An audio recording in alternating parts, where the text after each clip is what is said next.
ప్రపంచంలో అందరికంటే ఐశ్వర్యవంతులు మీరే అని నా అభిప్రాయం. ఆ 1000 కాల మంటపాన్ని తీసేశారు. నేను చెప్పాను, 1000 కాల మంటపం రామానుజుల కాలానికి ముందుది. వీటిని మీరు ఎలా జీర్ణం చేసుకుంటున్నారు? మీ స్పందన ఏంటి దీని పట్ల? పాలకుల పేరు చెప్పి చేసే అక్రమాలు, అరాచకాలు, అపవిత్రమైన కార్యాలు, అపచారాలు ఇవి ప్రతిరోజు దేవాలయంలో జరుగుతూ ఉంటాయి.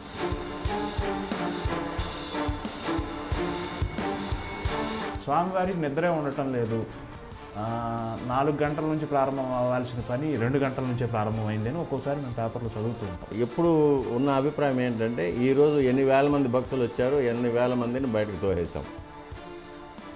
వారికి తృప్తిగా దర్శనం అయిందా లేదా అనేది నాకు అక్కర్లేదు. ఈరోజు నేను 80,000 మందిని క్లియర్ చేశాం, 90,000 మందిని క్లియర్ చేశాం. నాకు ముందున్న అధికారి 60,000 మందికే చేశాడు, నేను 80,000 మందికి చేశాను. నాకు ముందున్న అధికారి 1,00,000 లడ్డూలు తయారు చేశాడు, నేను 2,00,000 లడ్డూలు తయారు చేస్తున్నాను. అది ఎలా తయారు చేస్తున్నావు, ఎక్కడ తయారు చేస్తున్నావు, ఎవరి చేత తయారు చేస్తున్నావు, అది ఎలా వినియోగిస్తున్నావు, అది నీకు అక్కర్లేదు.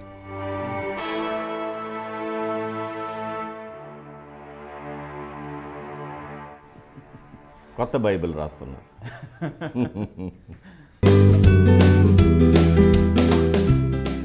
నమస్కారం. కాఫీ విత్ యమునా కిషోర్ కార్యక్రమానికి ఎప్పటిలాగే స్వాగతం.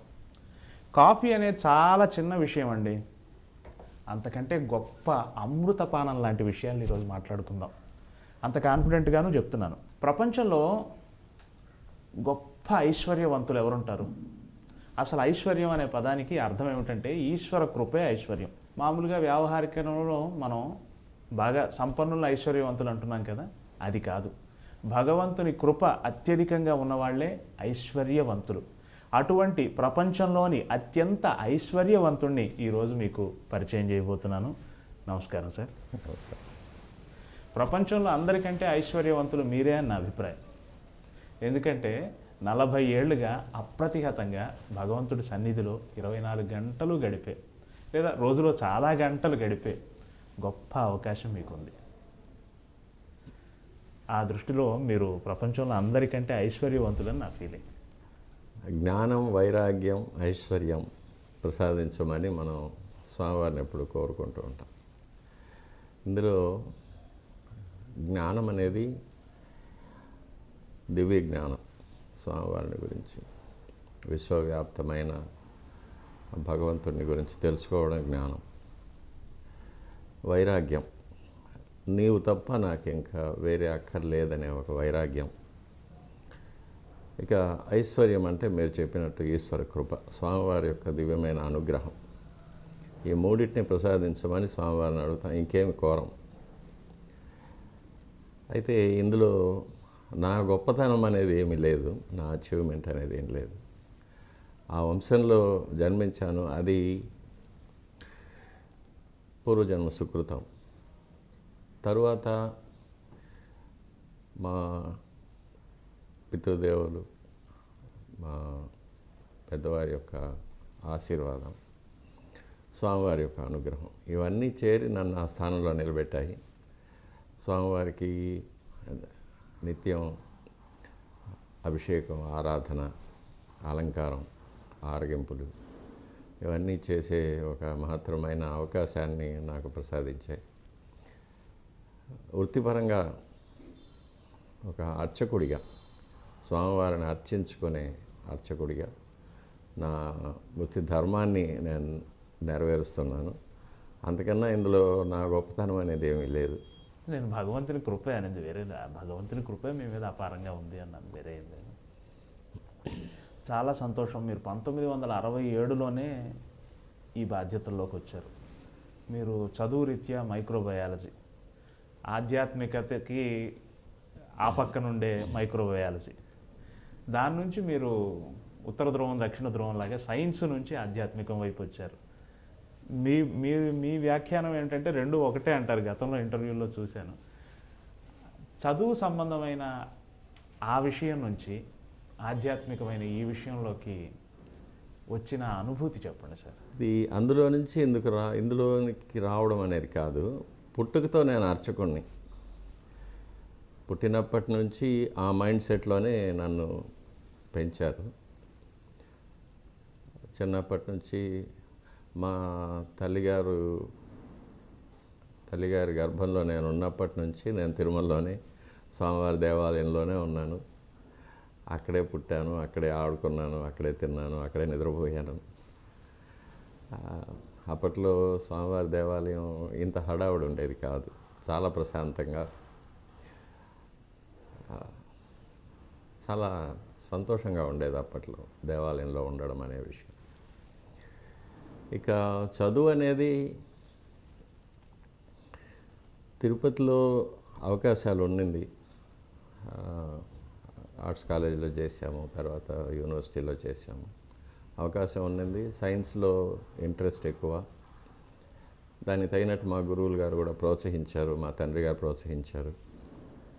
పిహెచ్డి చేసాము. వేద సంబంధమైన విద్యతో పాటుగా ఇవన్నీ చేశారా అండి? అది చిన్నప్పటి నుంచి తండ్రి గారి దగ్గర, తాతగారి దగ్గర నేర్చుకునే ఆరాధన క్రమాలన్నీ నేర్చుకుంటాం. అది మామూలుగా వచ్చేస్తాయి. గృహారాధనతో ప్రారంభమవుతుంది. తర్వాత ఆలయార్చనకు వెళ్తామన్నమాట. ఆ వయసు వచ్చిన తర్వాత ఆలయార్చనకు వెళ్తాం. ఇక విద్య అనేది సాంకేతిక విద్యలో ఏ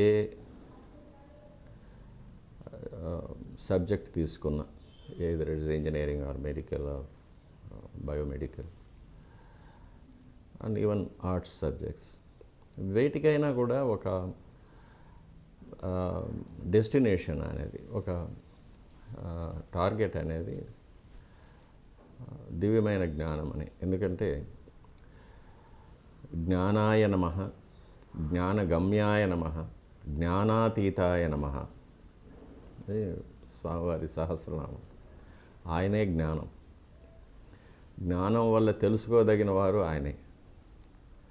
జ్ఞానానికి అతీతమైనది, ఆ జ్ఞానానికి కూడా అతీతమైనది కూడా స్వామివారు అనేది సహస్రనామం.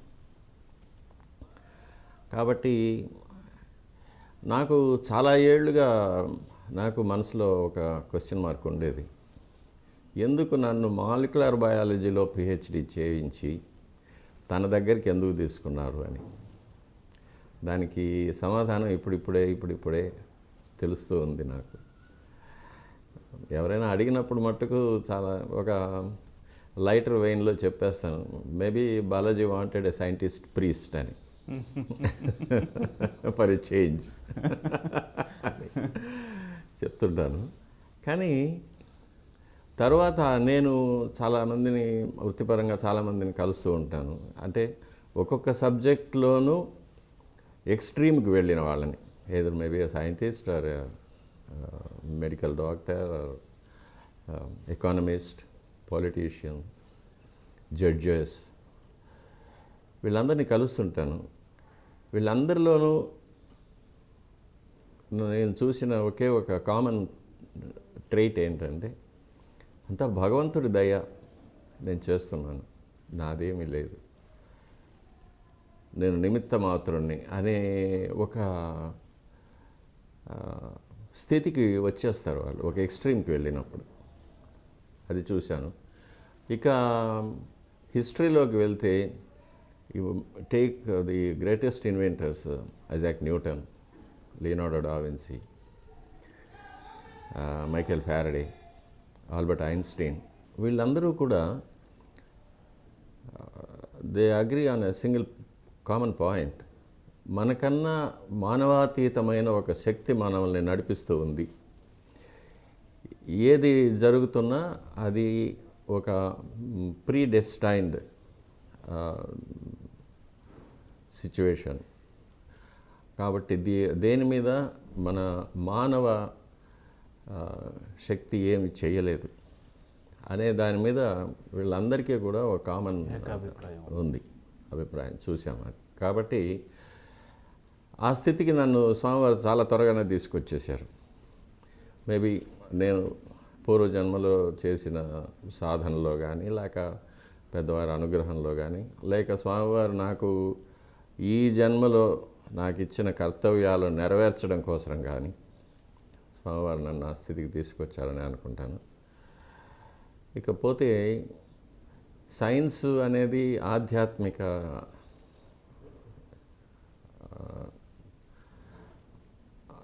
ఆధ్యాత్మికత అనేది రెండు కూడా వేరువేరు అని నేను అనుకోవడం లేదు.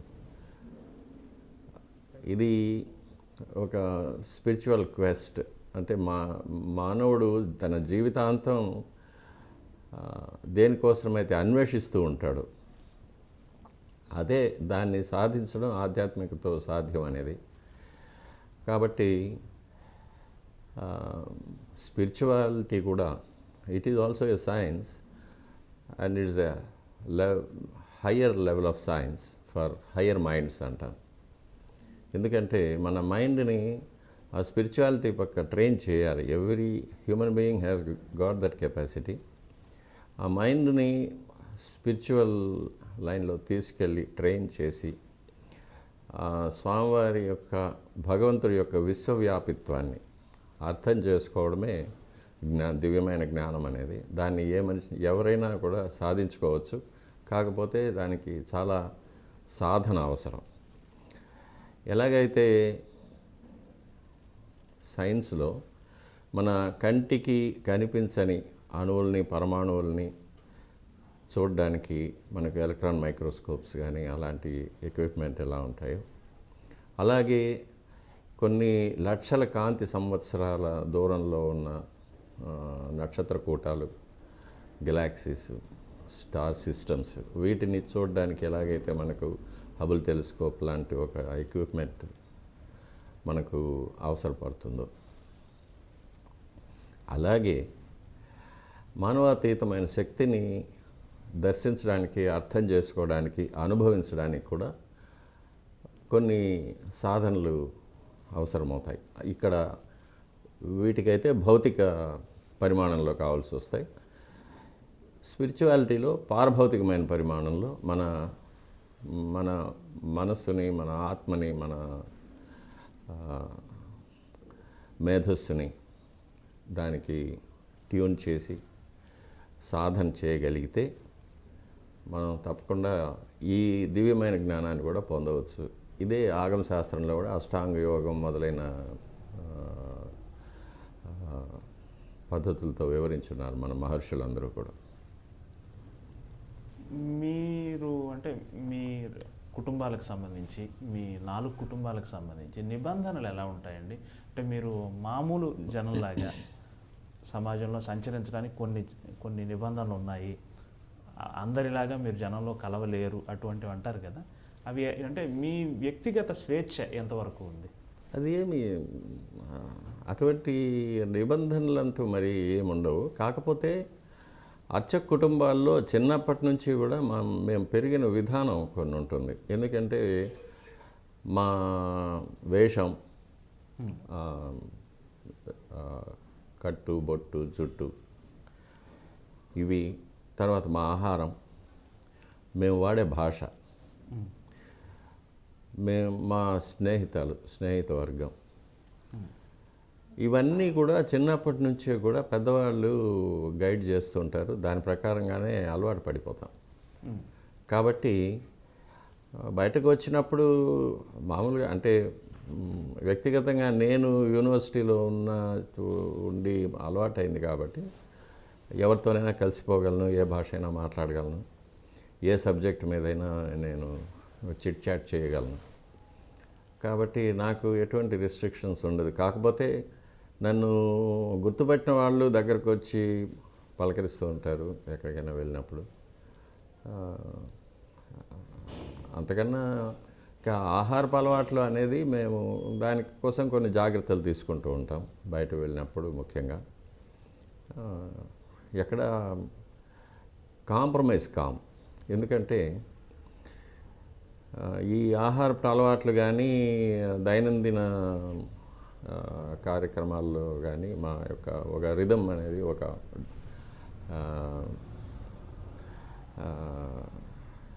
ప్రోగ్రామ్స్ అనేది వృత్తిపరంగానే డిసైడ్ అయి ఉంటాయి. కాబట్టి దాని ప్రకారమే గుళ్ళో ఉన్నా కానీ బయట ఉన్నా కానీ దాని ప్రకారమే వేకువజామున లేవడం, ఆరాధన, అది అనుష్ఠానం చేసుకోవడం, ఇవన్నీ కూడా ఉంటాయి. అలవాటు పడ్డది కాబట్టి దానిలో పెద్ద ప్రాబ్లం ఏమి ఉండదు. నిరంతరం స్వామివారి దగ్గరే ఉంటూ వారికి నిరంతరం సేవ చేస్తూ ఉంటారు కదండి. సమాజంలో జరిగే మార్పులు, సమాజంలో జరిగే ఇవన్నీ కూడా మీ చెవిని పడుతూ ఉంటాయి. మీరు అంటే మీ ఆవేదనని లేదా సమాజం తాలూకు ఆవేదనని స్వామివారితో ఖచ్చితంగా విన్నవించుకుంటూనే ఉంటారు. ప్లస్ స్వామివారిలో క్షణక్షణానికి వచ్చే ఆ మార్పులు, ఆ స్పందనలు అవి మామూలు మాబోటి వాళ్ళని గుర్తించడం. కానీ మీ బోటి వాళ్ళు మీకు అర్థమవుతుంది, స్వామివారు నవ్వారు, కోప్పడ్డారు, ఇట్లాంటి సూక్ష్మమైన ఫీలింగ్స్ మీకు అర్థమవుతుంది. అది దేవాలయంలో కులశేఖరపడి అని ఒక థ్రెషోల్డ్ ఉంటుంది. అంటే అది ఆ మెట్టు దాటి ఎవరు లోపలికి రాకూడదు, అర్చకులు తప్ప. నాకు సంబంధించినంత వరకు కులశేఖరపడికి బయట ఉన్నది భౌతికమైన ప్రపంచం, కులశేఖరపడి లోపల ఉన్నది ఒక మానవాతీతమైన ఒక పరిమాణంలో ఉంటుంది. అక్కడి నుంచి బయట ప్రపంచాన్ని చూసినప్పుడు మనకు అది పారదర్శకం అయిపోతుంది. వచ్చిన ప్రతి మనిషి ట్రాన్స్పరెంట్ అయిపోతాడు అక్కడ మా దృష్టికి. బయట ప్రపంచంలో జరిగే పరిణామాలు వీటన్నిటినీ కూడా అక్కడ చూస్తూ ఉంటాం. భక్తులనే పేరుతో వచ్చే కొంతమంది, నిజంగా భక్తితో వచ్చే కొంతమంది, వారికి అక్కడి సిబ్బంది చేసే సేవలు, వీటన్నిటిని చూసినప్పుడు కాస్త బాధగా ఉంటుంది, కొన్ని సమయాల్లో జుగుప్సగా కూడా ఉంటుంది. అప్పుడు నేను ఈ ప్రపంచాన్ని చూడకుండా స్వామివారి వైపు తిరిగి కూర్చుంటాను. లేకపోతే స్వామివారిని అలా చూసినప్పుడు స్వామివారు నవ్వుతూ ఉంటారు, ఇదంతా నా లీలే, నేనే వీళ్ళందరినీ ఇలా ఆడిస్తున్నాను అంటారు. సరే, ఇంకా కాకపోతే మనకు రామాయణ మహాభారతాల్లో చెప్పారు యుగ ధర్మాలు అనేది ఉంటాయి. కృతయుగంలో 4 పాదాల ధర్మం నడిచిందని, తర్వాత 3 పాదాలు, తర్వాత 2 పాదాలు, కలియుగంలో 1 పాదం. కలియుగం ముదిరినప్పుడు అంటే చివరి ప్రళయ సమయం వచ్చినప్పటికీ ఆ ఒక్క కాలు కూడా విరిగిపోయి ధర్మదేవత కుంటుతూ నడుస్తూ ఉంటుందని అది చూస్తున్నాం.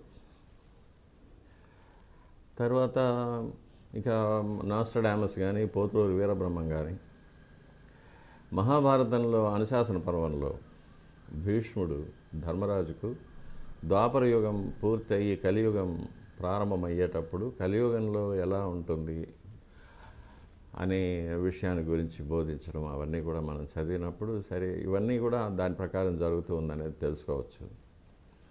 ఇది కాకుండా హ్యూమన్ ఎవల్యూషన్లో కూడా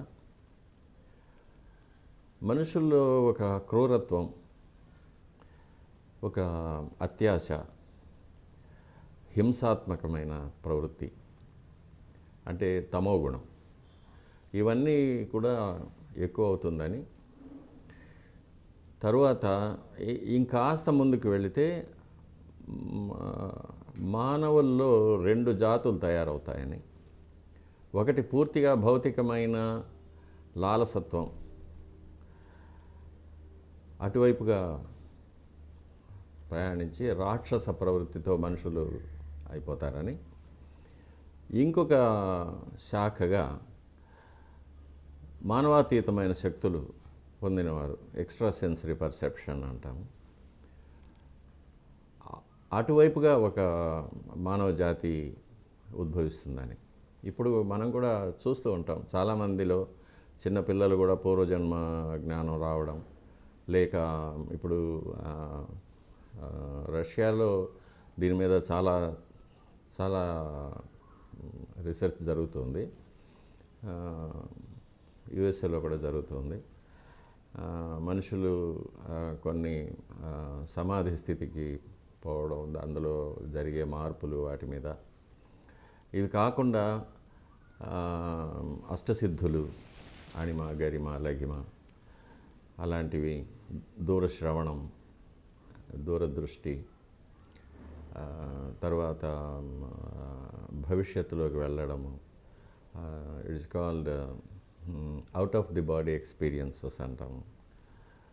తర్వాత నియర్ డెత్ ఎక్స్పీరియన్సెస్, ఇట్లాంటివన్నీ బయటపడ్డాము. ఇవన్నీ కూడా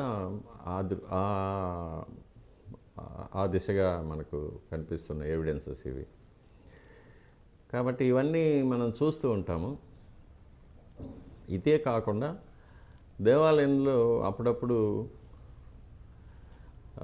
కొంతమంది మహాయోగులు, సిద్ధులు, మహర్షులు కొన్ని పుణ్యదినాల్లో వస్తూ ఉంటారు.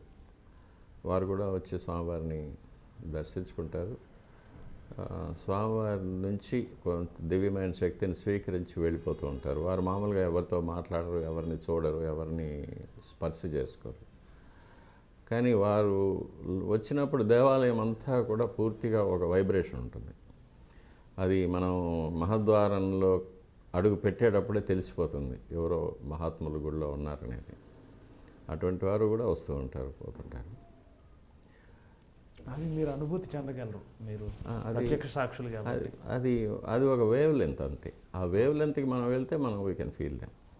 అది తెలుస్తుంది. చాలామంది ఉన్నారు మన హిందువులు, మహమ్మదీయులు అనేది కాకుండా ఇది ఈ దేహానికి ఉన్న మతము, కులము అవన్నీ, ఆత్మకు మతం, కులం అవన్నీ ఏమీ లేవు. చాలామంది పాశ్చాత్యులు కూడా వచ్చినప్పుడు అటువంటిది ఉంది. వాళ్ళు చూసే విధం, వాళ్ళు స్వామివారి దగ్గర ఆ శక్తిని గ్రహించే విధం, ఇవన్నీ కూడా మనం చూస్తూ ఉంటాం గుళ్ళో కామన్. మీరు మీ జీవితాన్ని స్వామికే అర్పించేశారు దాదాపుగా. ఇప్పుడు ఈ క్షణం మనం హైదరాబాద్ అనే నగరంలో ఉన్నాము. మీరు స్వామివారిని విడిచున్నారు. మేబీ మీరు స్వామివారిని విడిచి 24 గంటలు అవ్వచ్చు, లేదా 48 గంటలు అవ్వచ్చు. మ్యాక్సిమం స్వామివారిని విడిచి ఎన్ని గంటలు ఉండగలరు మీరు? అది స్వామివారి అనుమతితోనే. స్వామివారు ఎంత అనుమతిస్తే అంతే. ఓకే. అలా ఎన్ని రోజులు అనుమతించారు మీకు? మ్యాక్సిమం ఎన్ని రోజులు అనుమతించారు? మ్యాక్సిమం 7-8 రోజుల కన్నా ఉండదు. అందులో కొన్ని కండిషన్స్ కూడా పెడతారు ఆయన. చాలా వ్యక్తిగతమైన విషయాలు. కానీ వచ్చేటప్పుడు స్వామివారి దగ్గర అనుమతి తీసుకొని వస్తాను. వెళ్ళే పని త్వరగా పూర్తి చేసి మళ్ళీ నీ దగ్గరికి తీసుకో అని ప్రార్థన చేసి వస్తాను. వెళ్ళరా అంటారు. బంగారు వాకిల వరకు వచ్చి వెనక్కి తిరిగి చూసినప్పుడు కాస్త శోకంగా కనిపిస్తారు. వెళ్తున్నావా అంటారు. త్వరగా వచ్చేస్తానని చెప్పి వస్తాను. మళ్ళీ తిరిగి వెళ్ళినప్పుడు మళ్ళీ ఇంటికి వెళ్ళి స్నానం చేసి స్వామివారి దర్శనానికి వెళ్తూనే అప్పుడు చాలా సంతోషంగా అనిపిస్తారు. వచ్చేసావా, వెరీ గుడ్ అంటారు. అది ఇట్లా, ఇది maybe it's my own imagination, or maybe it's reflection of my own thoughts. But అది ప్రతిసారి నేను అనుభవిస్తూ ఉంటాను. ఇది వీడ్కోలు కానీ, స్వాగతం కానీ స్వామివారి దగ్గర నుంచి చూస్తూ ఉంటాను. కాకపోతే బయటకు నేను వెళ్ళే కొన్ని అనుమతులు ఇవ్వరు. ఇక్కడికి వెళ్తున్నాను అంటే ఇవ్వరు, వద్దంటారు. కొన్ని విషయాలకు వెళ్ళరామంటారు, సంతోషంగా వెళ్ళరా అంటారు, వెళ్ళి త్వరగా వచ్చేసే అంటారు. కొన్ని చోట్లకి వద్దంటారు. వ్యక్తిగత కష్టాలు, కుటుంబ కష్టాలు కూడా స్వామివారికే విన్నవించుకుంటారు కదా. స్వామి నువ్వే దిక్కు అన్నట్టు మామూలు వాళ్ళే అనుకుంటున్నామంటే మీకు అది సహజం కదా. వృత్తి జీవితంలో కూడా కొన్నిసార్లు మీ మీద విమర్శలు వస్తూ ఉంటాయి. వాటిలోకి పోను కానీ అలా వచ్చిన సందర్భాల్లో కూడా మీరు స్వామికే విన్నవించుకున్నారా? ఏమి స్వామి? ఏం విన్నవించుకోను, వదిలేస్తా.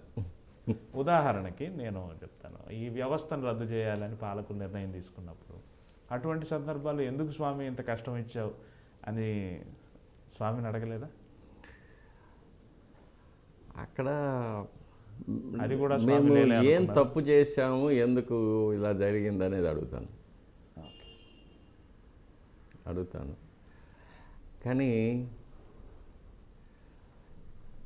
ఎప్పుడు అన్యాయం చేయలేదు స్వామి. ఓకే. మనకి ఒక ప్రావర్బ్ ఉంది కదా, ఒక తలుపు మూసుకుంటే ఇంకో తలుపు తెరుచుకుంటున్నాను. ఆ విధంగా చూస్తే స్వామివారు ఒక తలుపు మూస్తే 2 తలుపులు తెరిచారు. అందులో ఏ సందేహమేం లేదు. నా పర్సనల్ ఎక్స్పీరియన్స్ అది. స్వామివారి పాదాలను ముట్టుకున్న అర్చకుడు ఎవ్వడూ కూడా నష్టపోడు, బాధపడ్డారు, క్షేమంగా ఉంటారు. అష్యూరెన్స్. స్వామివారిని నమ్మాలి, అదొక్కటే అండర్లైన్. స్వామివారిని నమ్మాలి, స్వామివారు నన్ను కాపాడుతారు, నాకు స్వామివారు ఉన్నారు అనేది ఒక్క నమ్మకం ఉంటే చాలు. ఏమి కారణం అండి? ఎందుకు ఈ వ్యవస్థను రద్దు చేయాలనుకున్నారు పాలకులు? మీకేమైనా అది చక్కగా జరుగుతున్న వ్యవస్థలో కొన్ని వాళ్ళు చెప్పిన కారణాలు కొన్ని నిజం. అలాగా వాళ్ళు చెప్పిన కారణాలు, భౌతికమైన కారణాలు నిజం. కానీ పారభౌతికమైన కారణాలు అంటే వాళ్ళకి తెలియకుండా వాళ్ళు చేసింది, వాళ్ళకి కూడా తెలియదు ఆ కారణాలు ఉన్నాయని, అవి కూడా కొన్ని నిజం. కొన్ని స్వయంకృతాలు, కొన్ని. కానీ ఈ ప్రక్రియలో స్వామివారు వడికట్టారు.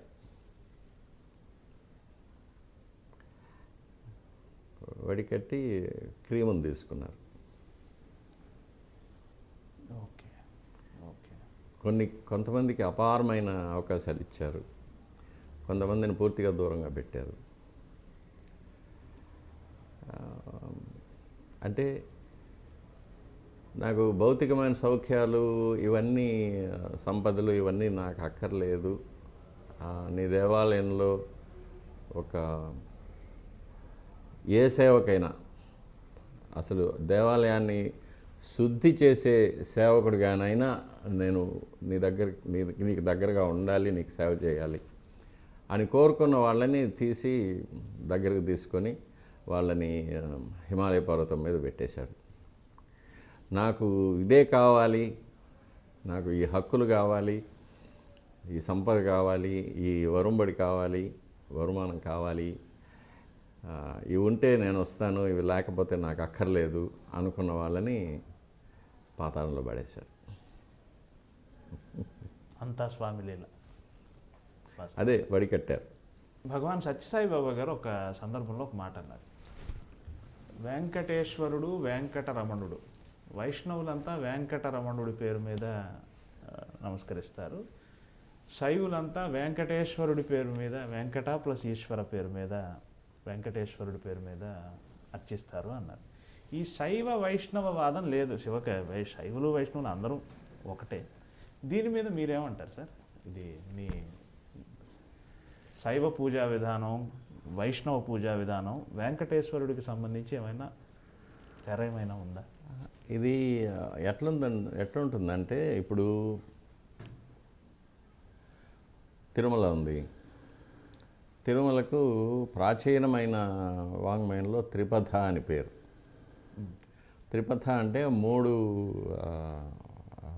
మూడు మార్గాల్లో పొందగలిగింది అని. ఇప్పుడు భౌతికంగా తీసుకుంటే కర్ణాటక నుంచి వచ్చేవాళ్ళు ముళబాగలు, పలమనేరు, కోలారు అటువైపుగా వచ్చి శ్రీవారిమెట్టు ద్వారా పైకి వస్తారు. ఓకే. తమిళనాడు కాంచీవరం ఇటువైపు నుంచి, చెన్నై నుంచి వచ్చే వాళ్ళందరూ కూడా ఆలిపిరి ద్వారా పైకి వస్తారు. కడప, రాజంపేట, కర్నూలు అటువైపు ఉండే వాళ్ళంతా అన్నమయ్య మార్గంలో తిరుపతికి వస్తారు. ఇది త్రిపథ. ఇప్పటి పరిస్థితుల్లో ఆధ్యాత్మిక ఇందులో మానవ జన్మ పొందిన వాళ్ళు వీళ్ళలో ముక్తులు అనేవారు ఉంటారు. ముక్తులు అంటే ఆమ్, జన్మ పునర్జన్మ వలయం నుంచి బయటపడిన వాళ్ళు ముక్తులు. శ్వేతద్వీప వసన్ ముక్త పూజితాంఘ్రి యుగాయ శ్రీ వెంకటేశాయ నమః అని. శ్వేతద్వీపం అనే ఒక రహస్యమైన ప్రదేశంలో ఈ ముక్తులు ఉంటారు. అది ఈ భూమిలోనే మానవుల దృష్టి పడకుండా ఉన్న ఒక అతిపెద్ద ఒక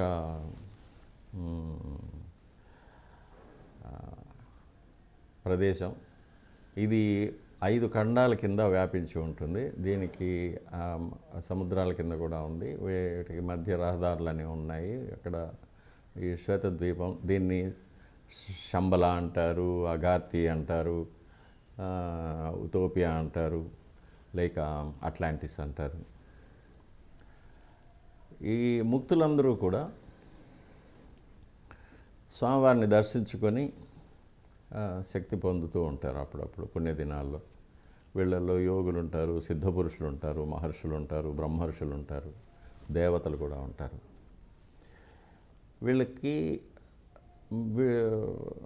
ఆ శ్వేతద్వీపం నుంచి మన మానవ లోకానికి రావడానికి కొన్ని ద్వారాలు ఉన్నాయి అక్కడక్కడ. తిరుమలలో ఒకటి ఉంది, అరణ్యంలో ఉంది ఒక గుహాముఖం.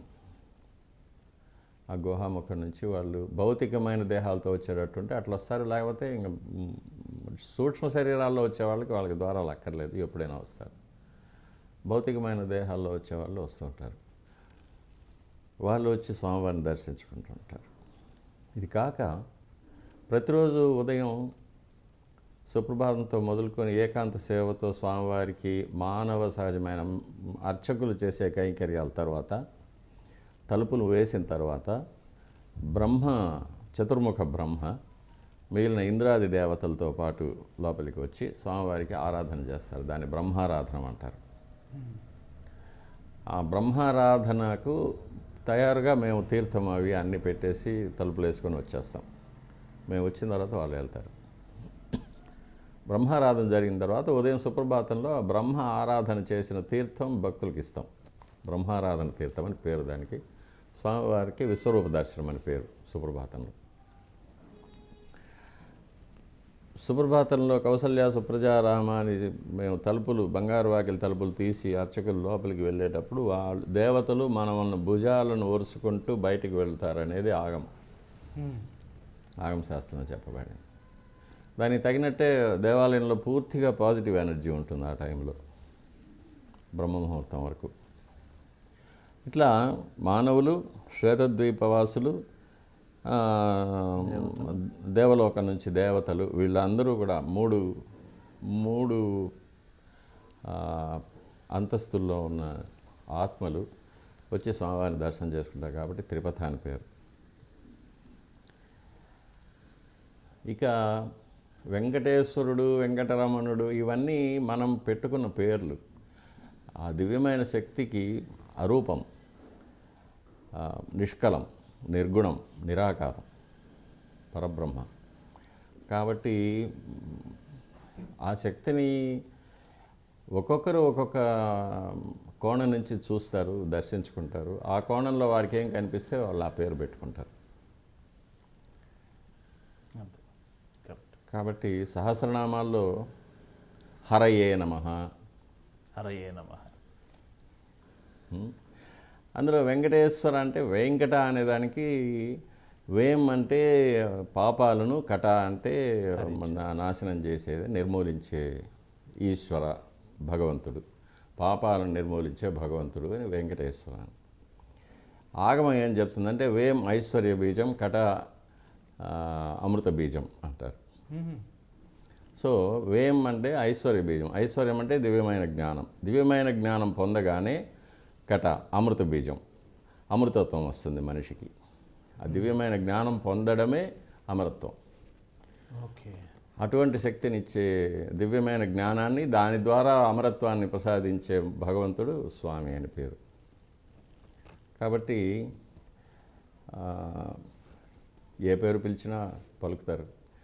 అన్నమయ్య చెప్పినట్టు ఎవరు ఎంత అనుకుంటే అంత ఎవరు ఇస్తారు. తలచినా అంత అంతే. మాత్రమే నీవు. అంతే. ఆ 9.5 అడుగుల విగ్రహమే భగవంతుడు అనుకున్న వాళ్ళకి ఆ నవరత్నాల కిరీటాలు, రత్నాల శంకు చక్రాలు మాత్రమే కనిపిస్తాయి. చరణంలో కూడా శరినెన్నుదురు శాంక్తేయులు శక్తి రూపుని అనొచ్చు. ఇందాక మీరు చెప్పినట్టు శ్వేతద్వీపం నుంచి వచ్చేవాళ్ళు వాళ్ళ వాళ్ళ దృష్టి ఒకలాగా, వాళ్ళు కోరుకునేది ఒకలాగా, అలా ఎవరు ఎలా కోరుకుంటే అలా స్వామివారు చాలా మంచి విషయం చెప్పారు. అండ్ కొన్ని వేల సంవత్సరాలుగా స్వామివారి పూజాధికాలు ఇలాగే ఉండాలి అని చాలా దృఢంగా చెప్పబడింది. అవును. ఇప్పటికి కూడా దాన్నే దాదాపుగా పాటిస్తున్నారు. స్వల్ప మార్పులకు ఏమైనా లోనైందేమో తెలియదు, పాటిస్తున్నారు. కొద్దిగా పాలకులు మారినప్పుడు పూజాధికాల్లో లేదా పూజా క్రమంలో ఏదో కొద్దిగా మార్పులు అలా ప్రయత్నాలు జరుగుతూ ఉంటాయి కదా. మీరు ఆ వ్యవస్థను కాపాడటానికి ఇంకా అలాగే ఉండాలి అని మీ బోటి వాళ్ళు అలాగే పట్టుకున్నారు. ఈ ఘర్షణ ఏమన్నా ఉందా?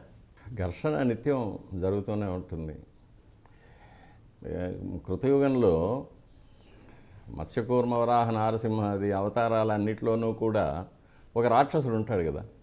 ఆ రాక్షసుని సంహరించడానికే భగవంతుడు వస్తాడు. మొన్నటి వరకు కృష్ణ పరమాత్మగా వచ్చి స్వామి ఎంతోమంది దుర్మార్గులను నిర్మూలించాడు. కలిపురుషుడైన దుర్యోధనుని కూడా నాశనం చేశాడు. అట్లాగే అప్పుడు చనిపోయిన రాక్షసులంతా మళ్ళీ ప్రతి అవతారంలో వస్తున్నారు, ప్రతి యుగంలో వస్తున్నారు. అట్లాగే ఇప్పుడు కూడా ఆ రాక్షసులు వస్తున్నారు, చేస్తున్నారు. కాకపోతే ఇక్కడ ఒక చిన్న విషయం ఏంటంటే, పరిపాలకులు మారినప్పుడు పూజా విధానాల్లో మార్పులు అనేవి ఏవి జరగవు. కానీ ఆ పాలకులు, నేను ఇంకొంచెం స్ట్రైట్గా అడుగుతాను, ఆలయ స్వరూపాన్ని మార్చే ప్రయత్నము, 1000 కాళ్ళ మండపాన్ని మార్చే ప్రయత్నం, ఇలా కొన్ని జరిగాయి కదా. అవి కొన్ని ఆమోదనీయం, కొన్ని ఆమోదనీయం కాదు, ఇలా ఉంటాయి కదా. అంటే వాటి మీద ఏమి స్పందిస్తారు? అదే అక్కడికే వస్తున్నాను. పాలకులు నియమించిన కొంతమంది ఉద్యోగులు, లేక పాలకులకు కూడా తెలియకుండా వారి పేరు చెప్పుకొని ఇక్కడ కొంతమంది చిన్న పదవుల్లో ఉన్న సిబ్బంది కొంతమంది, వీరు కొన్ని పాలకుల యొక్క అనుగ్రహం వల్ల కొన్ని పదవులు పొందుతూ, కొన్ని సౌకర్యాలు పొందుతూ ఇక్కడ తమ ఉనికిని చాటుకోవడం కోసం కొన్ని మార్పులు చేస్తూ ఉంటారు. ఇది పాలకుల వరకు వెళ్ళదు. ఇది ఓకే. ఇప్పుడు 1000 కాళ్ళ మంటపం తీసేయడంలో కూడా ప్రభుత్వం యొక్క ఇదేమీ లేదు. అప్పుడు అక్కడ ఉన్న ఒక అధికారి తన యొక్క స్వప్రయోజనాల కోసం ఆ 1000 కాళ్ళ మంటపాన్ని తీసేశారు. నేను చెప్పాను, 1000 కాళ్ళ మంటపం రామానుజుల కాలానికి ముందుది. వీటిని మీరు ఎలా జీర్ణం చేసుకుంటున్నారు? మీ స్పందన ఏంటి దీని పట్ల? ఇది ఒక దురదృష్టకరమైన పరిస్థితి. 1000 కాళ్ళ మంటపం ఒకవేళ స్వామివారి యొక్క ఆరాధన క్రమాల్లో దానికి అంత ప్రాధాన్యత లేకపోయినా కూడా ఒక ప్రాచీనమైన కట్టడంగా అతి సుందరమైన శిల్పాలతో అలంకరించబడి సుమారు 9వ శతాబ్దంలో నిర్మించబడిన మహత్తరమైన కట్టడం అది. అప్పట్లో దట్టమైన అరణ్యం ఉండడం వల్ల 365 రోజులు వర్షం పడడం వల్ల వచ్చిన భక్తులకు ఒక వసతి కల్పించడం కోసం, వన్యమృగాల నుంచి రక్షణ కల్పించడం కోసం వారు వంట చేసుకొని అక్కడే పుష్కరంలో స్నానాలు చేసి స్వామివారిని దర్శనం చేసుకున్న తర్వాత స్వామివారి ప్రసాదం స్వీకరించడం, రాత్రి బస చేయడం మొదలైన ఉపయోగాల కోసం అది ఎక్కువగా వాడబడుతూ ఉండేది 1000 కాళ్ళ మంటపం. తర్వాత సామూహిక వివాహాలు జరపడానికి మొదలైన వాటికి కూడా పుణ్యకార్యాలకు అది మనం వాడుకుంటూ ఉండేవాళ్ళం. అటువంటి ఒక ప్రాచీనమైన శిల్ప సంపద కలిగిన ఒక ఆర్కియలాజికల్ ట్రెజర్గా దాన్ని అలాగే ఉంచాలని నేను చాలా వరకు ప్రయత్నం చేశాను, అధికారులకు విన్నవించుకున్నాను. కానీ ఒక అధికార దర్పం, అజ్ఞానం, అహంకారం వీటి వల్ల స్వప్రయోజనాలు, స్వార్థం, వీటి కోసం అప్పుడు ఉన్న అధికారులు వాటిని నిర్దాక్షిణ్యంగా నిర్మూలించారు. అది ఆ మంటపం పడగొట్టేటప్పుడు తర్వాత తెలిసింది అది 2 అంతస్తులుగా కట్టబడిన ఒక మహత్తరమైన కట్టడమని. తర్వాత ఎప్పుడో అది మట్టిలో ఒక అంతస్తు మట్టి లోపలికి పూడిపోయిందని తెలిసిన తర్వాత కూడా అటువంటి కట్టడాన్ని తీసి నిర్దాక్షిణ్యం కూల్చివేశారు. దాన్ని మళ్ళీ వేరే చోట ప్రతిష్ఠించాల్సిందిగా కూడా కోరాను. అది కూడా ఆ కోరిక కూడా ఇంతవరకు మన్నించబడలేదు. దీనికన్నా విచారకరమైన విషయం, స్వామివారికి ప్రతి వార్షిక బ్రహ్మోత్సవాల్లో కూడా మహారథంలోకి ఉత్సవమూర్తులు మలయప్ప స్వామివారిని వేంచేపు చేయడానికి ఆ రథారోహణం కార్యక్రమంలో భాగంగా జరిగే పుణ్యాహవాచనం, యాత్రాదానం, నవగ్రహ పూజ మొదలైన క్రతువులను నిర్వహించడానికి ఒక అత్యంత సుందరమైన శిల్ప సంపత్తో కూడిన ఒక రథమంటపం ఉండేది. స్వామివారు ఆ రథమంటపంలోకి వేయించేసి పుణ్యాహవాచనం, యాత్రాదానం మొదలైన క్రతువులు నిర్వహించిన తర్వాత మంటపం లోపల నుంచే రాతి మెట్ల మీద స్వామివారు మహారథంలోకి చాలా సులభంగా వేయించేసేవారు. కానీ దాన్ని కూడా మాస్టర్ ప్లాన్ అనే ఒక కారణం కింద నిర్దాక్షిణ్యంగా తీసి పారవేశారు. దాన్ని కూడా మళ్ళీ మనకు సౌకర్యమైన ప్రదేశంలో తిరిగి నిర్మించాలని కూడా కోరాను. దాన్ని కూడా ఆ కోరిక కూడా మన్నించబడలేదు. ఇది కూడా స్వార్థంతో, అహంకారంతో, అజ్ఞానంతో చేసిన ఒక దుష్కార్యం. ఇప్పుడు ఆ రథమంటపం లేకపోవడం వల్ల స్వామివారిని ఇనుప నిచ్చెనల మీద రథంలోకి వేంచేపు చేస్తున్నాం. చాలా కష్టతరమైన, చాలా ఆపదతో కూడిన కార్యక్రమం ఇది. కానీ ఇప్పటికీ ఆ రథమంటపాన్ని పునర్నిర్మించే యోచన చేయబడలేదు. ఇది కూడా ఒక విచారకరమైన విషయం. మన దేశంలో ప్రతి చిన్న దేవాలయానికి కూడా రథమంటపాలు ఉన్నాయి. కానీ అఖిలాండకోటి బ్రహ్మాండ నాయకుడు అంటాము, కోట్లాది మంది కొలిచే ప్రభువు వెంకటేశ్వర స్వామి వారికి రథమంటపం లేకపోవడం చాలా శోచనీయమైన విషయం. కాబట్టి ఇటువంటివన్నీ జరుగుతూ ఉంటాయి. కానీ ఇవి పాలకుల యొక్క దృష్టికి పోకుండా పాలకుల చేత నియమించబడిన కింది స్థాయి అధికారులు, వారి కింది స్థాయి ఉద్యోగులు, వారి విధేయులైన బంట్లు, వీళ్ళు పాలకుల పేరు చెప్పి చేసే అక్రమాలు, అరాచకాలు, అపవిత్రమైన కార్యాలు, అపచారాలు ఇవి ప్రతిరోజు దేవాలయంలో జరుగుతూ ఉంటాయి. స్వామివారికి ఆరాధనలు జరగనీయకుండా చేయడం, స్వామివారికి ఆరగింపులు జరగకుండా చేయడం, త్వరగా చేయమని చెప్పి అర్చకులను ఇబ్బంది పెట్టడం, లేక అకాలంలో స్వామివారిని మేలుకొలపడం, నిద్రపుచ్చడం, ఆరగింపులు పెట్టడం, ఇటువంటివన్నీ కూడా కింది స్థాయి ఉద్యోగులు పాలకుల పేరు చెప్పి వారి ప్రాపకం కింద చేసే అక్రమాలు తిరుమల దేవాలయంలో ప్రత్యేకంగా చాలా జరుగుతూ ఉంటాయి. అది వారి అస్తిత్వాన్ని నిరూపించుకోవడానికి, వారు అక్కడ ఉన్నట్టుగా వారే అధికారులుగా చలామణి అవ్వడం కోసం స్వార్థంతో చేసే పనులు. ఇవి పాలకుల దృష్టి వరకు పోదు, కానీ పాలకుల పేరు మీద జరుగుతుంది కాబట్టి ఆగమ శాస్త్ర ప్రకారంగా ఈ అపచారాల వల్ల సంభవించే పాపాలన్నీ కూడా పాలకులకు కూడా చెందుతాయనేది మనం ఇప్పుడు తెలుసుకోవాల్సిన విషయం. ఇది పాలకులు కూడా ఒక పని చేయాలంటే దాంట్లో నిపుణత్వం ఉండాలి. ఆపరేషన్ చేయాలంటే డాక్టర్ వృత్తి చదివినట్టు. ఇప్పుడు తిరుమల లాంటి ఒక క్లిష్టమైన, ఎన్నో ఆచార వ్యవహారాలతో కూడిన వ్యవహారాన్ని జడ్జి చేసే పెద్దలు ఆగమాన్ని తెలుసుకుని ఆగమాన్ని అవపోసన బట్టి ఉండాల్సిన అవసరం లేదా? అధికారులు కూడా అంటే ఇప్పుడు నేను ఇంకొంచెం స్ట్రైట్గా అడుగుతాను. స్వామివారికి నిద్రే ఉండటం లేదు, 4 గంటల నుంచి ప్రారంభం అవ్వాల్సిన పని 2 గంటల నుంచే ప్రారంభమైంది అని ఒక్కోసారి మేము పేపర్లో చదువుతూ ఉంటాం సామాన్య మనుషులుగా. ఇవన్నీ అసంబద్ధం, ఇవన్నీ జరగకూడదు అని మీ బోటి పెద్దలు కూడా అంటున్నారు. ఇవి నిర్దేశిస్తున్న వాళ్ళకి బహుశా ఈ ఆగమం పట్ల తెలియకపోవటం వల్లే కదా జరుగుతూ ఉండొచ్చు. దాని మీద ఏమంటారు? వీరికి అధికారులకు వారి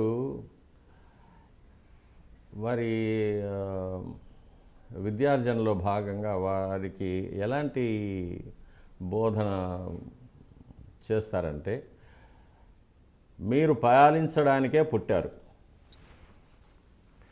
మీరే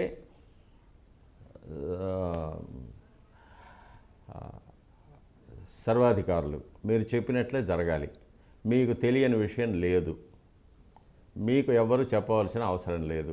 అలాంటి మనస్తత్వంతో ఈ అధికారులు వస్తారు. కాబట్టి వారికి ఇప్పుడు నేను అధికారికంగా కూడా ఆగమ శాస్త్ర సలహాదారు తిరుమల తిరుపతి దేవస్థానానికి.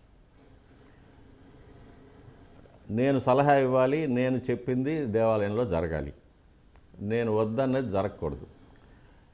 ఇందులో నేను అనేది ఆగమశాస్త్రం. ఆగమశాస్త్రం ఏది చెయ్యాలంటుందో అదే జరగాలి దేవాలయంలో. ఇది జరగకూడదు, ఇది అపచారం, దీనివల్ల ఇలాంటి పాపాలు సంభవిస్తాయి, వీటి పర్యవసానాలు ఇంత ఘోరంగా ఉంటాయని ఆగమశాస్త్రం చెప్తుంది. కాబట్టి దాన్ని చేయవద్దని నేను చెప్తాను. ఇది అధికారులకు రుచించదు. ఎందుకంటే మనకు సమాజంలో అర్చకులంటే ఒక హీనమైన ఒక దృష్టి ఉంది సమాజంలో. వీరు బడుగు బాపలు, వీరికి ఏమీ తెలీదు, వీరికి సంఘంలో ఎటువంటి గౌరవం లేదు, వీరు ఏదో యాచక వృత్తిలో ఉన్నవారు అనే విధంగానే ఒక ప్రబలమైన ఒక అభిప్రాయం ఉండడం వల్ల అధికారులందరూ కూడా ప్రతి అర్చకుడిని అలాగే ఆ దృష్టితోనే చూస్తారు. అది వెంకటేశ్వర స్వామి వారి అర్చకులైనా సరే, లేకపోతే అమ్మవారి అర్చకులైనా సరే, శివాలయంలో అర్చకులైనా సరే, ఆ దృష్టిలోనే వాళ్ళు చూస్తారు. కాబట్టి ఏ అధికారి కూడా ఒక వైఖానస ఆగమంలో నిష్ణాతుడు చెంది అర్చకత్వంలో కొన్ని దశాబ్దాలుగా ఉండి అన్ని కైంకర్యాల విషయాలు, అందులో తిరుమల దేవాలయంలో కొన్ని ఆగమశాస్త్రమైన ప్రక్రియల్లో మిగిలిన దేవాలయాల్లో లేని కొన్ని ఆచారాలు ఉన్నాయి. చాలా శుచిగా, చాలా భయంతో స్వామివారి కైంకర్యాలు మేము చేస్తుంటాం. స్వామివారిని ముట్టుకోవడం మొదలుకొని ఎవరు స్వామివారిని మూల బేరాన్ని ఎవరు తాకగలరు, దానికి వారు అనుసరించాల్సిన కార్యక్రమాలు ఏంటి, ఇవన్నీ కూడా పెద్దలు ఎలా పెట్టారో అలాగే ఈ రోజు వరకు కూడా చేస్తున్నాం. కాబట్టి ఇవన్నీ తెలిసిన ఒక ఆగమ సలహాదారు ఇచ్చే సలహాలను వీళ్ళు అధికారులు పాటించరు. వారికి ఎప్పుడు ఉన్న అభిప్రాయం ఏంటంటే, ఈరోజు ఎన్ని వేల మంది భక్తులు వచ్చారు, ఎన్ని వేల మందిని బయటకు తోసేసాం, వారికి తృప్తిగా దర్శనం అయిందా లేదా అనేది నాకు అక్కర్లేదు. ఈరోజు నేను 80,000 మందిని క్లియర్ చేశాం, 90,000 మందిని క్లియర్ చేశాం. నాకు ముందున్న అధికారి 60,000 మందికే చేశాడు, నేను 80,000 మందికి చేశాను. నాకు ముందున్న అధికారి 1,00,000 లడ్డూలు తయారు చేశాడు, నేను 2,00,000 లడ్డూలు తయారు చేస్తున్నాను. అది ఎలా తయారు చేస్తున్నావు, ఎక్కడ తయారు చేస్తున్నావు, ఎవరి చేత తయారు చేస్తున్నావు, అది ఎలా వినియోగిస్తున్నావు, అది నీకు అక్కర్లేదు. నాకు కావాల్సింది ఒక పబ్లిసిటీ, నన్ను గురించి నేనే శభాషని చెప్పుకోవాలి. కాబట్టి 80,000 మంది కొండపైకి వచ్చారంటే 80,000 మందిని రాత్రి ఏకాంత సేవ లోపల వాళ్ళని గుడి లోపలికి తోసి గుడి నుంచి బయటకు నెట్టేయాలి. వారికి దర్శనం అయిందా లేదా నాకు అక్కర్లేదు, స్వామివారికి ఏకాంత సేవ సమయానికి జరిగిందా లేదా నాకు అక్కర్లేదు. ఈ 80,000 మంది పూర్తయిన తర్వాతే స్వామివారికి ఏకాంత సేవ జరగాలి. ఇలాంటి ప్రవృత్తితో వచ్చే అధికారుల వల్ల స్వామివారికి అపచారం జరుగుతుంది. అపచారం జరగడం వల్ల స్వామివారి యొక్క అనుగ్రహం పోతుంది. స్వామివారికి అనుగ్రహం లేకపోవడం వల్ల వచ్చిన భక్తులకు ఎటువంటి ప్రయోజనం కలగదు. దీనివల్ల మహాపాపాలు సంభవిస్తూ ఉంటాయి. స్వామివారి యొక్క ఆగ్రహం వల్ల ఎన్నో ఉత్పాతాలు సంభవిస్తూ ఉంటాయి. ముఖ్యంగా పాలకులకి యశోనాశనం, వంశనాశనం, ఇవన్నీ జరుగుతాయనేది ఆగమ శాస్త్రంలో చెప్పబడింది. ఇది ఎన్నోసార్లు నేను హెచ్చరిస్తూనే ఉంటాను, కానీ కలియుగ ధర్మం ఎవరు వినరు. తిరుమలకు సంబంధించి చాలా ప్రత్యేకమైన చట్టాలు ఉన్నాయి, చాలా ప్రత్యేకమైన రక్షణ ఉంది. బ్రిటిష్ పాలకులు, ఆ తర్వాత వచ్చిన పాలకులు చాలా పకడ్బందీగా పెట్టారని చెప్తారు కదా. ఇప్పటికీ మీరు కూడా ఒక ఇంటర్వ్యూలో అన్నారు, అప్పటి ఆర్కాడ్ జిల్లా కలెక్టర్ ఇచ్చిన ఉత్తర ప్రత్యుత్తరాలు లేదా ప్రశ్న సమాధానాలు ఇవన్నీ చాలా రెఫరెన్సులు ఉన్నాయి అంటారు కదా. ఇవన్నీ ఉండగా కూడా ఈ విధంగా జరుగుతున్నాయా? అవును, ఇప్పుడు దాన్ని సవాల్ జవాబు పట్టి అంటారు. ఆర్కాట్ కలెక్టర్ గారు చేశారు. ప్రతి ఉద్యోగిని కూడా పిలిచి 19వ శతాబ్దంలో జరిగింది, 1848 సంథింగ్. ప్రతి ఉద్యోగిని పిలిచి నీ పేరేంటి, నీ కుటుంబం పేరేంటి, ఎప్పటి నుంచి పనిచేస్తున్నావు, నీకు గుళ్ళో ఉన్న బాధ్యతలు ఏంటి, ఎన్ని గంటలకు వస్తున్నావు, ఏం చేస్తున్నావు, ఎప్పుడు వెళ్తున్నావు, నీకు గుళ్ళో నీకు ఇచ్చే వరుంబడి ఎలాంటిది, నీకు జీతం ఇస్తున్నారా లేక కైండ్ ఎమాల్మెంట్స్ లాగా ఇస్తున్నారా, ప్రసాదాలు ఇస్తున్నారా, ఇవన్నీ కూడా ఒక అర్చక, పాచక, పరిచారక సిబ్బంది ఎంతోమంది ఉన్నారు. పూలు కట్టేవాళ్ళు ఉన్నారు, ప్రసాదాలు తయారు చేసేవాళ్ళు ఉన్నారు, ఇల్లు గుడి చిమ్మేవాళ్ళు ఉన్నారు, ముగ్గులు వేసేవాళ్ళు ఉన్నారు, దీపాలు అంటించేవాళ్ళు ఉన్నారు, తర్వాత హుండీ తీసి కట్టడము పెట్టడము చేసేవాళ్ళు ఉన్నారు. వీళ్ళందరి ఉద్యోగాల గురించి కూడా ఆరా తీసి దాన్ని రికార్డ్ చేసి పెట్టున్నారు. సవాల్ జవాబు పట్టి అని పేరు దానికి. తరువాత అముల్నామా అని ఒకటి ఉంది, దేవాలయంలోనే రాస్తారు.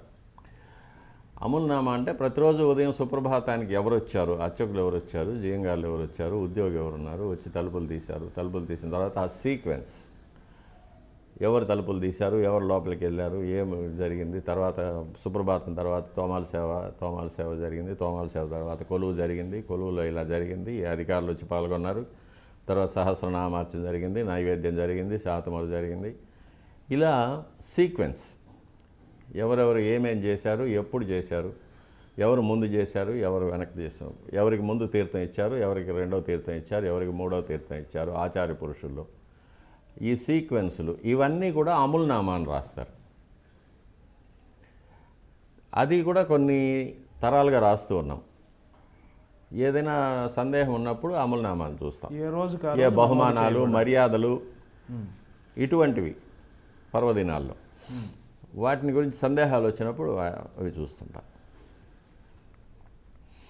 ఇప్పుడు ఒక విచిత్రమైన విషయం ఏమంటే, ఈ అముల్నామాలు, ఈ సవాల్ జవాబు పట్టీలు, వీటన్నిటినీ మించి ఇప్పుడు మళ్ళీ ఒక అముల్నామా అనేది, ఒక మాన్యువల్ అనేది ఇప్పుడు రాస్తున్నారు. ఇప్పుడు అధికారులు ఏం చేస్తున్నారంటే, వాళ్ళ అధికారాన్ని చూపించుకోవడానికి, వాళ్ళ అధికారాన్ని ఒక చట్టపరంగా చేసేయడానికి, గుళ్ళో ఈ అధికారికి ఇలా మర్యాదలు జరగాలి, ఆ అధికారికి అలా మర్యాదలు జరగాలి, వీరికి ఈ బహుమానం ఇవ్వాలి, వారికి ఆ బహుమానం, ఇలాంటివన్నీ చేర్చి కొత్తగా ఒక మాన్యువల్ ఇప్పుడు తయారు చేస్తున్నారు.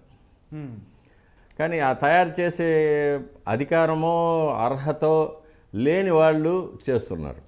ఆగమం వారికి ఇవ్వలేదు. నేను దాని గురించి అధికారుల దృష్టికి తీసుకెళ్ళాను. ఈ మాన్యువల్ తయారు చేయడానికి ప్రధాన అర్చకులైనా ఉండాలి, జియ్యంగారులు ఉండాలి, లేకపోతే ఆగమ సలహాదారులు ఉండాలి. ఇటువంటి వారు లేకుండా ఒక చిరుద్యోగి, ఒక నిరుద్యోగి ద్వారా ఒక మాన్యువల్ మీరు డిక్టేట్ చేసి రాయించడము, దాన్ని అఫీషియల్ చేయడం అనేది అక్రమం. ఇది అలా చేయకూడదు, వాళ్ళకి రాసే వాళ్ళకి ఆ అధికారం లేదు, దీన్ని మేము ఒప్పుకోమని చెప్పి కూడా అధికారుల దృష్టికి తీసుకెళ్ళాం. కానీ జరుగుతూ ఉంది అది. కొత్త బైబిల్ రాస్తున్నారు.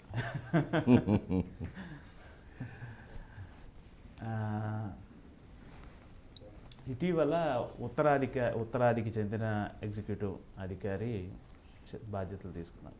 దాని మీద కూడా కొంత విమర్శలు వచ్చాయి. అంటే భగవంతుని దృష్టిలో అందరూ సమానమే, దాని గురించి నేను అంటలేదు. ఉత్తరాది అధికారి రావడం వల్ల ఏమైనా పూజాధికారుల్లో ఏదైనా తెలియకుండా ఉండే విషయం అట్లా ఏమైనా ఉంటుందా? మీరు అటువంటిది ఏమీ లేదు. అధికారులకు పూజా కార్యక్రమాలతో ఎటువంటి సంబంధం ఉండదండి. ఓకే. అధికారులకు పూజా కార్యక్రమాలతో ఎటువంటి సంబంధం ఉండదు, భక్తులకు కూడా ఉండదు. ఓకే. అర్చకులు స్వామివారికి ఆరాధన ఆగమ శాస్త్రపరంగా చేస్తారు, భక్తులు చూస్తారు, అధికారులు ఉంటారు, అధికారులు మర్యాద తీసుకుంటారు, అంతవరకే కానీ వారికి పూజా కార్యక్రమాల్లో ఎటువంటి భాగము ఉండదు. ఈ మధ్య సంకల్పాలు చేయడము అలాంటివి కొన్ని ప్రవేశపెట్టారు వీళ్ళు, కానీ అటువంటి అధికారం ఎవ్వరికీ లేదు. ఏమి చేయడానికి వాళ్ళకి అనుమతి లేదు, ఆస్కారము లేదు. కాబట్టి స్వామివారి భక్తుడే ఉండాలి. స్వామివారి భక్తుడే. గవర్నమెంట్ ఆఫ్ ఇండియాకు ప్రెసిడెంట్గా కానీ, వైస్ ప్రెసిడెంట్గా కానీ, ప్రైమ్ మినిస్టర్గా కానీ వీరే రావాలి వారే రావాలని ఎవరైనా చెప్పగలరా? వీరెందుకు వచ్చారని అడగగలరా? లేదు కదా. అలాగే తిరుమల తిరుపతి దేవస్థానంలో అధికారులకు ఎటువంటి ప్రమేయం లేదు. అవన్నీ ఈ మధ్య ఏర్పడిన అలవాట్లు, ఈ మధ్య ఏర్పడిన కొత్త సాంప్రదాయాలు. దానికి ఆగమ శాస్త్రంతోనూ స్వామివారికి జరిగే ఆరాధన క్రియలతోనూ ఎటువంటి సంబంధం లేదు. ఎవరు వచ్చినా ఉంటారు, పోతారు. కాకపోతే వారికి ఉన్న బాధ్యత స్వామివారి యొక్క ఆస్తులు కాపాడడం, స్వామివారి యొక్క భక్తులకు సౌకర్యాలు కలిగించడం. ఈ రెండే వాళ్ళ బాధ్యతలు. అర్చనాది కార్యక్రమాల్లో వారికి ఎటువంటి బాధ్యత లేదు.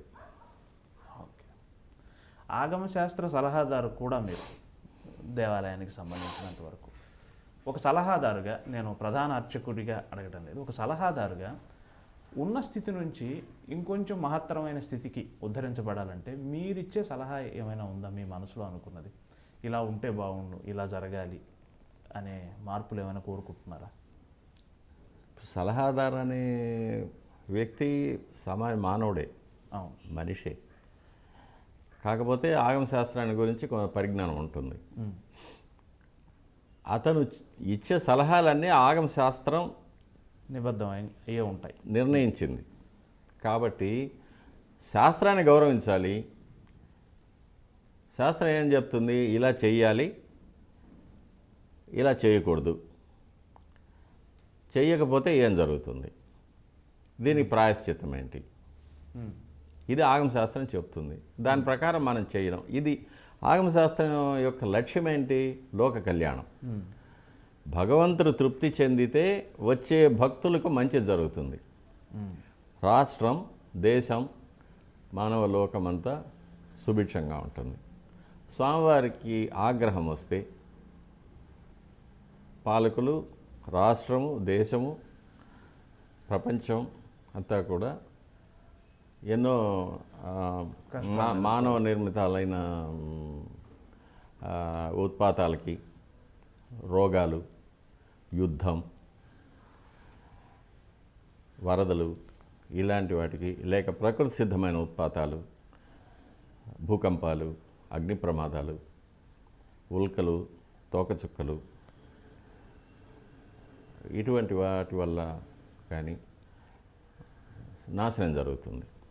కాబట్టి పాలకులు కానీ, సిబ్బంది కానీ దేశమంతా బాగుండాలి, మనము బాగుండాలి, మనతో పాటు అందరూ బాగుండాలి అనుకుంటే ఆగమ శాస్త్రాన్ని గౌరవించి ఆగమ శాస్త్రం చెప్పిన పద్ధతిగా నడుచుకుంటారు.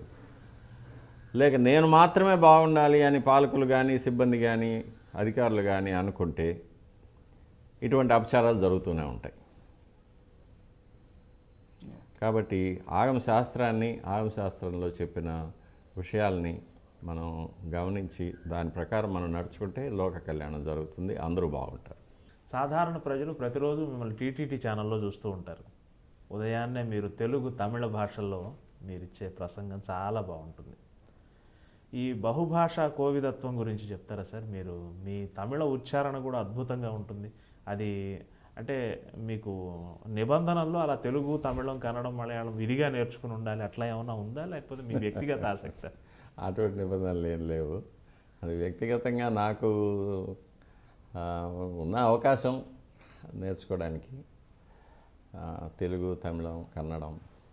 మా తల్లిగారు కర్ణాటక నుంచి వచ్చారు కాబట్టి కన్నడం వచ్చు. మా ఇంట్లో మా పిన్ని గారు, మా భార్య అందరూ తమిళనాడు నుంచి వచ్చారు కాబట్టి తమిళం నేర్చుకోవాల్సి వచ్చింది. ఇక తమిళ భాష మీద ఒక అభిమానం అందులో కన్నదాసన్ లాంటి వారు రాసే పాటల మీద, గీతాల మీద, కన్నదాసన్ యొక్క ఆధ్యాత్మిక పుస్తకం భగవద్గీత మీద, ఇలాంటివన్నీ చదివేవాడిని, అనుభవించేవాడిని. కాబట్టి తమిళ్ నేర్చుకున్నాను. అది ఈ విధంగా ఇప్పుడు స్వామివారి అనుగ్రహం తమిళ భక్తులకి, కన్నడ భక్తులకి, తెలుగు భక్తులకి. ఇకపోతే ఎలాగూ యూనివర్సిటీలో చదివాను కాబట్టి ఆంగ్ల భాష మీద మంచి పట్టుంది. అది ఇతర రాష్ట్రాల భక్తులకి ఇక్కడ స్వామివారికి జరిగే నిత్య కైంకర్యాలు, ఆరాధనలు, విశేషాలు, ఉత్సవాలు, ఆస్థానాలు మొదలైన వాటిని గురించి భక్తులకు తెలియపరచడానికి అది ఇప్పుడు స్వామివారి అనుగ్రహంలో ఉపయోగపడుతుంది. జిఆర్ స్వామివారు తరచూ తిరుమల పూజాధికారుల్లోనూ లేదా సంథింగ్ ఒక చిన్న అసంతృప్తి ఏదో వ్యక్తం చేస్తూ ఉంటారు. అది ఏమిటి, వారు ఎందువల్ల? ఓ సందర్భంలో ఆయన తిరుమల వరకు వచ్చి కూడా దర్శించుకోకుండా వెనక్కి వెళ్ళిపోయారు. అది అధికారుల యొక్క ఈ అహంకారం, అజ్ఞానం వల్ల స్వామివారికి జరిగే అపచారాల మీద చిన్నజీయర్ స్వామివారు కూడా కాస్త అసంతృప్తిగా ఉన్నారు. అది ఎత్తి చూపారు చాలాసార్లు. స్వామివారికి జరిగే ఆగమోక్తమైన కార్యక్రమాల్లో అధికారుల యొక్క జోక్యం ఉండకూడదని ఆయన అభిప్రాయం. నా అభిప్రాయం కూడా అదే. దాని మీదే నేను ప్రతిరోజు ఒక మహాభారత యుద్ధమే సాగిస్తూ ఉంటాను. కానీ ఈ రాక్షసత్వం యొక్క బలం ఎక్కువగా ఉండడం వల్ల ఏం చేయలేకపోతున్నాం. కానీ స్వామివారి అనుగ్రహం ఉంది. తప్పకుండా ఆగమ శాస్త్ర ప్రకారంగా స్వామివారి కైంకర్యాలు జరిపిస్తామనే నమ్మకం ఉంది. చిన్నజీయ స్వామివారి అభిప్రాయం కూడా అదే. అధికారుల యొక్క జోక్యం ఉండకూడదనేది. అందువల్లే ఆయన కాస్త కినుక వహించారు. ఈ మధ్యకాలంలో తరచూ వాట్సాప్లో తిరిగే ఒక అంశం ఏంటంటే తిరుమలను గురించి ఎవరికీ తెలియని 11 నిజాలు అని. అందులో ఏవో రాసి ఉన్నాయి. బహుశా మీ దృష్టికి కూడా వచ్చే ఉంటుంది. ఈ కార్యక్రమం మూలకంగా దాని మీద మీ స్పందన తెలియజేయండి సార్. ఇది ఒక దురదృష్టకరమైన విషయం. ఎందుకంటే స్వామివారి దేవాలయాన్ని గురించి ఏదేదో మూఢనమ్మకాలు. ఎందుకంటే దీనికి కారణం ఏంటంటే ప్రతి భక్తుడికి స్వామివారి దర్శనం కొన్ని క్షణాలే లభిస్తూ ఉంటుంది రద్దీ వల్ల. అది కాకుండా కొన్ని గంటల సేపు క్యూ వరుసల్లో నిలబడి లోపలికి వచ్చి స్వామివారి దర్శనం చేసుకోగానే వాళ్ళకు బయట వెళ్ళిపోవాల్సిన అవసరం ఉంటుంది. వెళ్ళిపోతారు. కాబట్టి వాళ్ళకి నిలిచి స్వామివారిని ఆపాదమస్తకం పాదాల నుంచి శిరస్సు వరకు తృప్తిగా దర్శించుకోవడానికి కానీ, గర్భాలయం ఎలా ఉంటుంది, గర్భాలయంలో మిగిలిన దేవతామూర్తులు ఎవరెవరు ఉంటారు, వారి లక్షణాలు ఏంటి, వారి అలంకారాలు ఏంటి, దాని గురించి తెలుసుకోవడం కానీ, లేక ఆలయంలో వివిధ మంటపాలు, వివిధమైన అంగాలు ఎన్నో ఉంటాయి ఆగమ శాస్త్ర ప్రకారంగా. అవన్నీ కూడా ఎక్కడెక్కడ ఉన్నాయి, ఏంటి, ఏమనేది తెలుసుకోవడానికి వాళ్ళకు అవకాశము లేదు. వాళ్ళకి చెప్పడానికి కూడా అక్కడ ఎవరు దొరకరు. ఎందుకంటే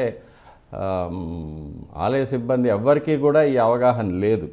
అందరూ కూడా ఏదో స్వార్థ చింతనతో అక్కడ ఉద్యోగాలు చేస్తున్నారే కానీ స్వామివారిని గురించో, స్వామివారి ఆలయం యొక్క చరిత్ర కానీ, లక్షణాల గురించి కానీ తెలుసుకోవడానికి ఎవరు ప్రయత్నం చేయలేదు. చిన్న సిబ్బంది నుంచి పెద్ద అధికారి వరకు కూడా. కాబట్టి ఎవరో చెప్పిన దాన్ని కూడా నమ్మి ప్రజలు ఏదేదో వాళ్ళు అపోహలతో ఉంటారు.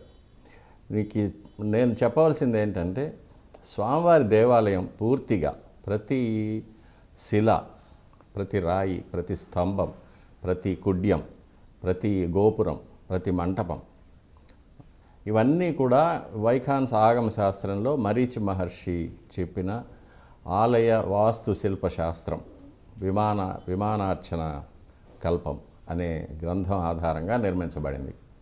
ఇందులో వేరే ఎటువంటి వేరు పద్ధతులు కానీ లేక వేరు సాంప్రదాయాలు కానీ ఎక్కడా మనకు కనిపించదు. కాబట్టి అందులోనూ ఎటువంటి రహస్యాలు లేని చాలా సింపుల్ స్ట్రక్చర్ తిరుమల దేవాలయం. విస్తీర్ణంలో కూడా చాలా చిన్నది మిగిలిన దేవాలయాల్లో పోలిస్తే. ఇక్కడ ఉన్న పూర్తి ముఖ్యత్వం స్వామివారి యొక్క అనుగ్రహం, స్వామివారి దర్శనం, ఇవి తప్ప దేవాలయంలో వేరే ఎటువంటి భౌతికమైన రహస్యాలు ఏమీ లేవు. పారభౌతికమైన రహస్యాలు కొల్లలుగా ఉన్నాయి. ఎన్నో ప్రదేశాల్లో ఎన్నో విశేషాలు ఉన్నాయి, ఎన్నో నిక్షిప్తాలు ఉన్నాయి, ఎన్నో శక్తులు ఉన్నాయి. అవన్నీ కూడా పారభౌతికమైన పరిమాణం. అది సామాన్య మానవులు దాన్ని అర్థం చేసుకోలేరు, దాన్ని అనుభవించలేరు. వాటిని గురించి అసలు అవగాహన కూడా చెప్పడానికి కూడా ఎవరు లేరు. చాలా కొద్దిమందికే ఆ విషయాలు తెలుసు. కాబట్టి స్వామివారికి వైఖానస ఆగమ శాస్త్ర ప్రకారంగానే ఆరాధనలన్నీ జరుగుతూ ఉంటాయి. దాని ప్రకారమే ప్రతి కార్యక్రమం నిర్వర్తించబడుతూ ఉంటుంది. కాబట్టి ఇందులో ఎటువంటి రహస్యాలు లేవు, ఎటువంటి విపరీతాలు కానీ అటువంటివి కానీ ఏమీ లేవు. ఇంకొకటి ఏమంటే, స్వామివారి మూల విరాట్టును బంగారు వాకి లోపలికి కెమెరా వెళ్ళడము, స్వామివారిని ఫోటో తీయడం కానీ వీడియో తీయడం కానీ ఇంతవరకు ఎప్పటికీ జరగలేదు, ఇక మీద జరగదు కూడా. అటువంటి అవకాశం ఎవరికి దొరకదు. కాబట్టి మనకు వాట్సాప్లో వచ్చే స్వామివారికి జరిగే హారతులు కానీ, స్వామివారికి జరిగే అభిషేకాలు, ఇవన్నీ కూడా కృత్రిమంగా వేరే సెట్లలో కానీ, కృత్రిమంగా నిర్మించబడిన దేవాలయాల్లో కానీ, లేక వేరు వెంకటేశ్వర స్వామివారి దేవాలయాల్లో, వేరు ఊర్లలో జరిగే దేవాలయాల్లో కానీ చిత్రీకరించబడిందే కానీ స్వామివారి తిరుమల శ్రీవారి దేవాలయంలో జరిగింది కాదు. ఇది భక్తులకు నేను చాలా రోజులుగా అనుకుంటూ ఉన్నాను, తెలియజేయాలని ఈరోజు అవకాశం వచ్చింది. ఈ బ్లాక్ అండ్ వైట్ వీడియోలు ఏవో చూపిస్తూ 1964లో 50లో షూట్ చేశారు, ఇవన్నీ కూడా అసలువి కాదు. లేదు, అవన్నీ వెంకటేశ్వర వైభవం అనే సినిమా కోసం చెన్నైలో వాహిని స్టూడియోస్లో వేసిన సెట్ అది. ఓకే, దాన్ని మాత్రమే అలా చూపిస్తున్నారు. చాలా సంతోషం. మీ ద్వారా చాలా విషయాలు స్వామివారికి సంబంధించి, దేవాలయానికి సంబంధించి తెలిసాయి. దానికి మీకు చాలా రుణపడి ఉన్నాం. మా ఈ కార్యక్రమానికి చాలా పరిపూర్ణత మీరు చేకూర్చారు, అందుకు మీకు ధన్యవాదాలు. ఇది స్వామివారి సేవలో భాగంగానే భావిస్తున్నాను. ఖచ్చితంగా.